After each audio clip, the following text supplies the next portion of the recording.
ഇടുക്കി പള്ളിവാസൽ ഗ്രാമപഞ്ചായത്തിലെ പ്രധാന വിനോദസഞ്ചാര കേന്ദ്രങ്ങളിലൊന്നായ കോട്ടപ്പാറ വ്യൂ പോയിന്റിൽ നിർമ്മിക്കുന്ന വാച്ച് ടവറിന്റെ നിർമ്മാണോദ്ഘാടനം നടന്നു. അഡ്വക്കേറ്റ് എ രാജ MLA നിർമ്മാണോദ്ഘാടനം നിർവഹിച്ചു. മാലിന്യമുക്ത നവകേരളം മൂന്നാം ഘട്ട പ്രവർത്തനങ്ങളുടെ ജില്ലാതല പ്രഖ്യാപനവും ചടങ്ങിൽ നടന്നു.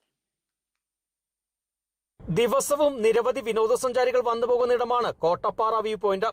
കോട്ടപ്പാറ വ്യൂ പോയിന്റിന്റെ അടിസ്ഥാന സൗകര്യ വർധനവ് ലക്ഷ്യമിട്ടാണ് പ്രദേശത്ത് ലൈറ്റ് ഹൌസ് മാതൃകയിൽ വാച്ച് ടവർ നിർമ്മാണം നടത്തുന്നത്. കുരിശുപാറയിൽ നടന്ന ചടങ്ങിൽ വെച്ച് advocate A Raja MLA watch ടവറിന്റെ നിർമ്മാണോദ്ഘാടനം നിർവഹിച്ചു. കുരിശുപാറ സ്വദേശി AB സുരേന്ദ്രൻ സൗജന്യമായി വിട്ടു നൽകിയ ഭൂമിയിലാണ് വാച്ച് ടവറിന്റെ നിർമ്മാണം നടത്തുന്നത്. മാലിന്യമുക്ത നവകേരളം മൂന്നാം ഘട്ട പ്രവർത്തനങ്ങളുടെ ജില്ലാതല പ്രഖ്യാപനവും ചടങ്ങിൽ നടന്നു. പള്ളിവാസൽ പഞ്ചായത്ത് പ്രസിഡന്റ് VG പ്രതീഷ് കുമാർ ചടങ്ങിൽ അധ്യക്ഷത വഹിച്ചു. ജില്ലാ പഞ്ചായത്ത് അംഗം അഡ്വക്കേറ്റ് ഫവ്യ, ഗ്രാമപഞ്ചായത്ത് അംഗങ്ങളായ CS അഭിലാഷ്, പുഷ്പ സജി, ആരോഗ്യവകുപ്പ് ഉദ്യോഗസ്ഥർ, മറ്റു ഉദ്യോഗസ്ഥ പ്രതിനിധികൾ, രാഷ്ട്രീയ പാർട്ടി പ്രതിനിധികൾ തുടങ്ങിയവർ ഉദ്ഘാടന ചടങ്ങിൽ സംബന്ധിച്ചു. Kerala vision news, Idukki.